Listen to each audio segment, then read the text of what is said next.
Welcome to Comeback Class, a podcast that'll teach you how to turn your breakup into the best thing that ever happened to you. And now your host, Lauren Lewis.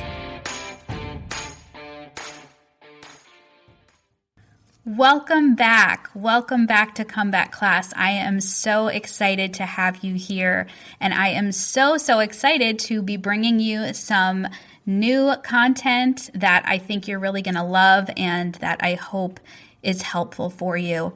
If this is your first time listening and you are going through a breakup, maybe it's fresh or maybe it happened a little while ago, but you are still struggling with it, I want you to go to the heartbreaknurse.ck.page, and there I have an absolutely free resource for you.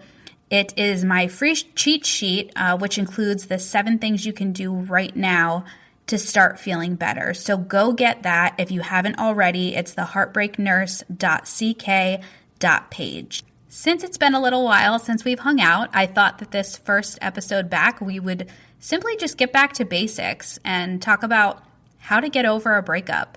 Because that's the thing that most people want to know when they are going through this experience. They want to know how to get over it, how to move on, how to feel better. So that is what I want to talk to you about today. The truth of the matter is that a breakup can be extremely difficult and an extremely painful experience. But I want you to know that there are things you can do for yourself to help you heal and to move on. The first thing that you should do, and I feel like it's something that gets overlooked a lot, but it's to take time to process your emotions. It's really important to allow yourself to feel and express your emotions after a breakup because, let's be honest, there are a lot of them. So figure out exactly how it is that you're feeling. Are you sad, depressed, anxious? Are you relieved? Are you mad? Figure out exactly how it is that you're feeling and then find a healthy and productive way to express those feelings, whether it's talking to someone that you trust or journaling and just getting everything out on paper. Because the problem lies when we internalize all of our feelings and we kind of bottle everything up and we don't talk about it. We just kind of ruminate over it in our heads because over time that can really wreak havoc on our mental and emotional well-being. And unfortunately, what happens when we don't learn to express our emotions in a healthy way, we start to take on these unhealthy and sometimes self-destructive behaviors. And I want you to know that your feelings are valid no matter what they are. You don't need to apologize to yourself or anyone else for the feelings that you're having. They are completely normal. It is absolutely normal to have a wide range of emotions when you are going through an experience like this. The important thing is that you identify what they are and find a safe way to express them.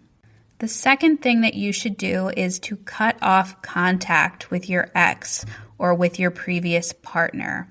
Now, if you have gone online and looked for any sort of breakup advice, this is what you will hear a lot about, and that is the no contact rule. Now, different people have different opinions on what this means or what it is. I will tell you this, I do not think that there's such a thing as a no contact rule.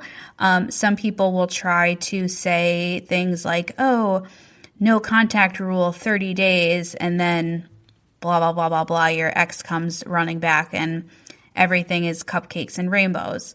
That is not a good way to look at things, and it's very likely that you are going to end up disappointed.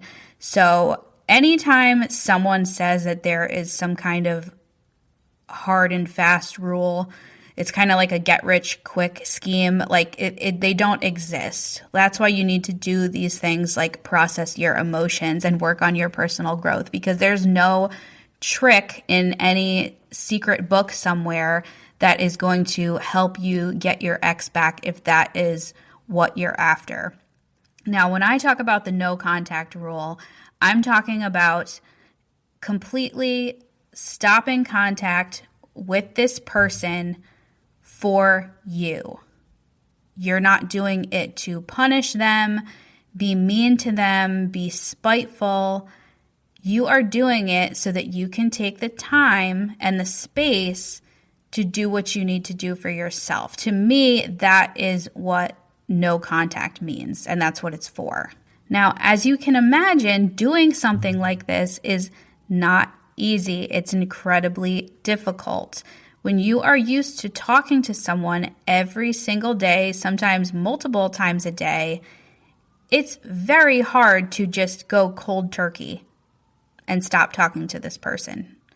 But there is something that I want you to remember. Especially if this person broke up with you. If this person broke up with you, they do not want to hear from you. They may say that they do in an effort to be kind and gracious towards you, or maybe they do actually really care how you're doing. But that is not going to help you in the short term. You know, we can talk about staying friends with an ex and things like that, and that all those things are possible, but in the immediate aftermath, so to speak, of a breakup, you keeping in touch with this person is not going to do you any favors. Now, of course, there's a lot of different situations where this may not be possible, like if you live together or if you are co-parenting children or something like that. So that's a little bit of a different ball game, and we can talk about that too. But if you are in a situation where it is possible for you to stop talking to this person and not have to see them, then that is your best option.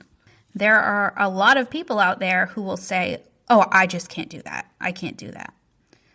No, you can do it. You just don't want to do it.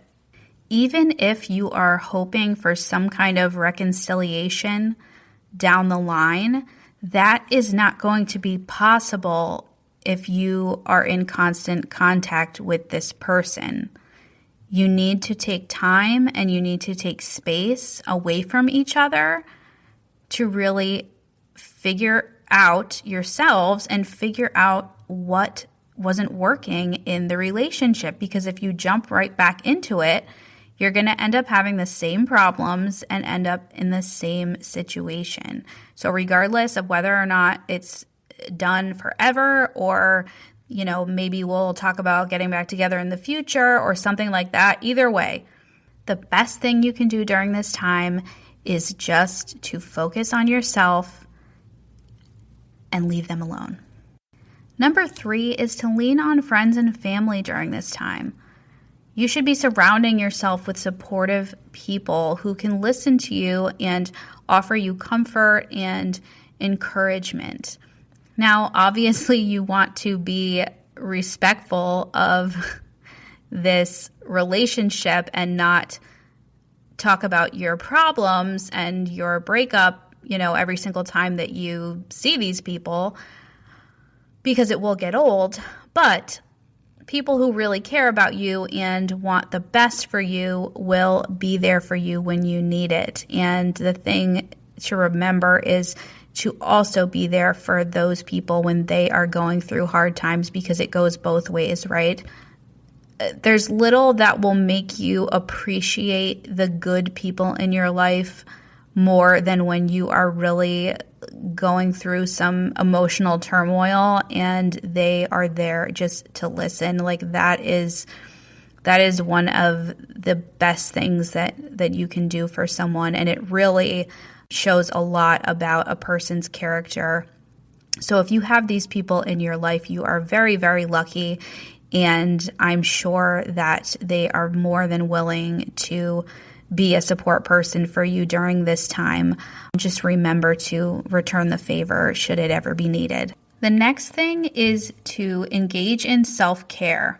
And self-care has become a really popular topic in recent years, and I think it's a good thing because so many of us devote our lives to things that are outside of ourselves, like our jobs or our families.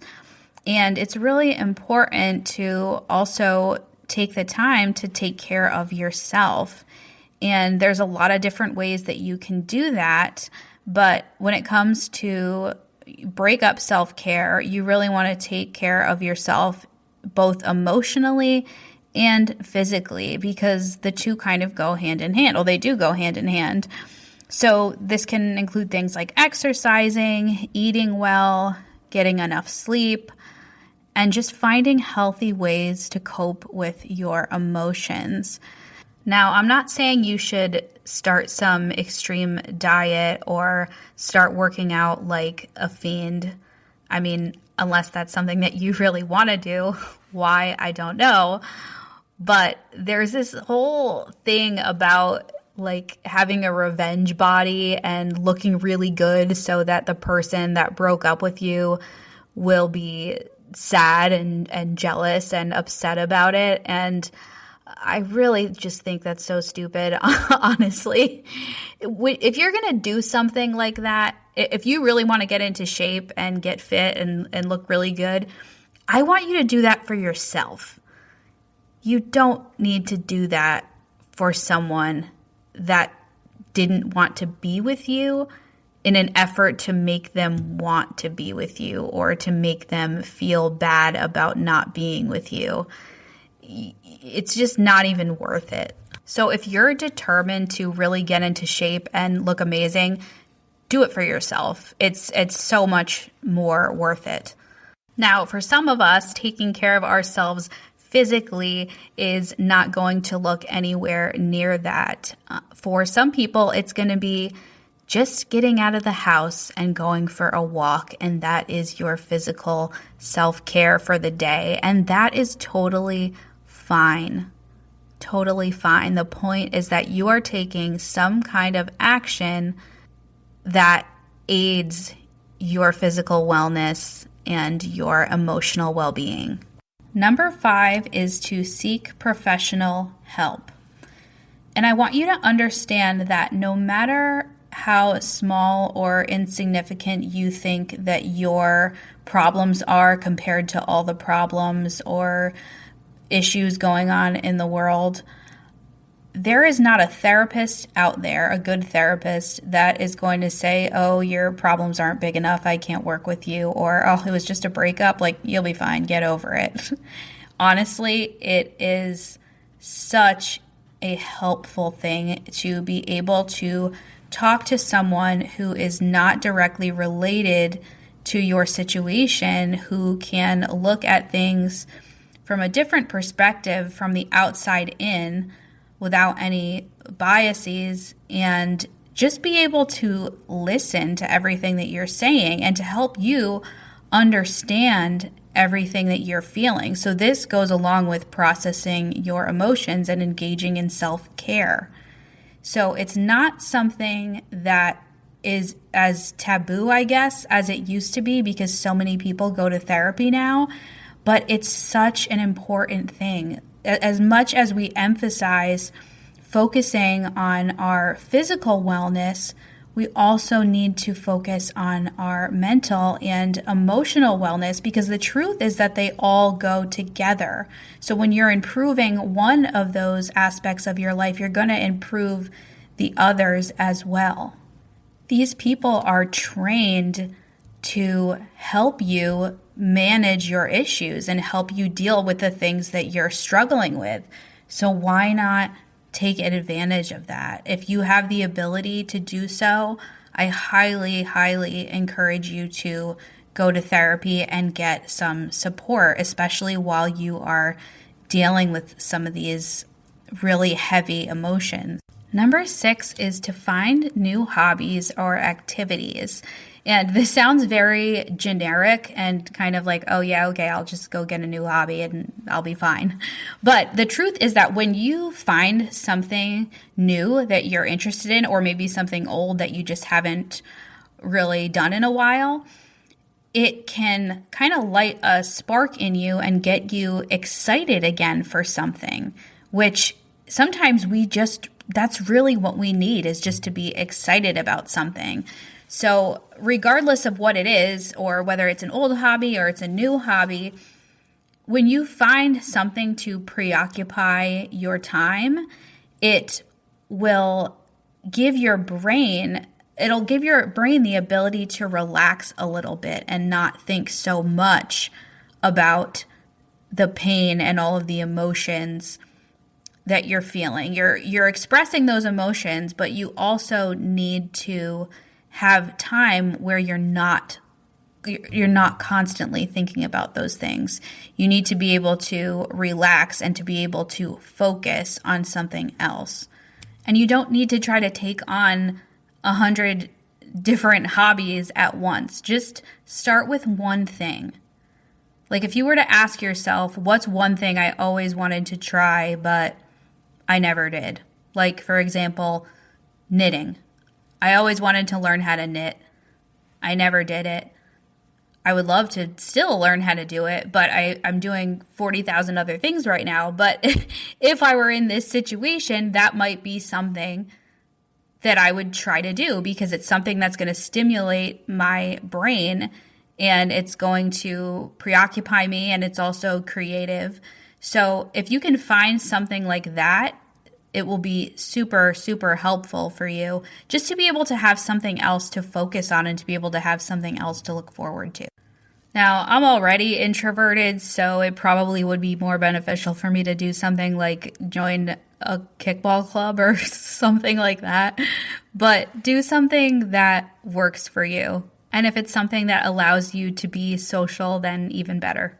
Now, these last two are less of things to do, but more so reminders just to keep in mind as you go through this process. And the first one is to remember that time does heal. Obviously, it would be great if we could just put a time limit on our pain and say, okay, 3 months from now, I am going to be back to my normal self and everything is going to be great and I'll be just fine and I won't care anymore. It doesn't happen like that, unfortunately. But what I do tell people is that over time, first of all, the grieving process, whenever you are grieving something, in this case, the loss of a relationship, that process is never going to be linear. So you're not going to just feel really bad and then each day feel a little bit better and then a little bit better and then a little bit better and then you're fine, right? Sometimes you have a really good day and then sometimes you have a really bad day. But the truth is that over time, you will have less bad days and more good days. So in that regard, time does heal, but you have to allow it to happen. You have to understand that it's going to take time, but also utilize this time where you are waiting and you're still feeling kind of funky and not great about things. Utilize that time and find new hobbies and activities like we talked about. Find ways to preoccupy your brain, preoccupy your time, and things will get a lot easier, a lot quicker.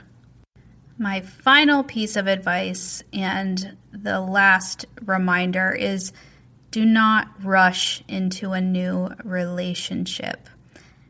A lot of us do this, and we're not even conscious maybe that we do this, but we tend to, as soon as we end a relationship with someone or someone ends a relationship with us, we are immediately looking for something new to fill that void in our lives.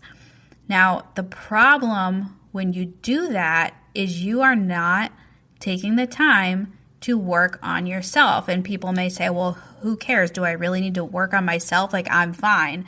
But the reality is you need to look at your past relationship and figure out what went wrong. And if it was things on their side, then you know what to look out for in your next relationship. And if it was things on your side, which most of the time it's a combination of both, but if it's stuff going on your end that you need to figure out and sort out, then you absolutely need to be doing that before you go and enter into a new relationship. Otherwise, you're going to end up in the same kinds of relationships and ending up in the same situation. It becomes a cyclic pattern, and you don't want to be reliving this pattern and this scenario for your entire life. So do yourself the favor.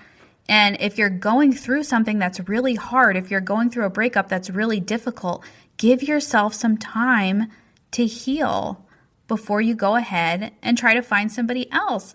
Because the reality is, and I've said this a million times and I'll say it forever, I'll die on this hill, the person that you are going to spend your entire life with, the one person, is yourself. So if you don't like yourself or you have things about yourself that you know you need to work on, now is the time to do it. In terms of relationships, you have succeeded when you are in a relationship that you want and not one that you need. All right, I'm going to jump off my soapbox now and say thank you so much once again for hanging out with me. If you want to hang out with me some more, then come and follow me on Instagram at the Heartbreak Nurse. If you're looking for some breakup advice and would like to have your question answered on the show, go ahead and shoot me an email. It's hello@theheartbreaknurse.com. Obviously, all of these will be anonymous, but I will be taking your questions and answering them and giving you my best advice. So go ahead and send your questions to hello@theheartbreaknurse.com, and I will see you soon. Are you ready and determined to make this next season of your life the best season of your life? I believe that any person who is willing to invest in their personal growth has the ability to accomplish anything. And I want to give you the tools to make that happen. That's why I created Heartbreak Hero.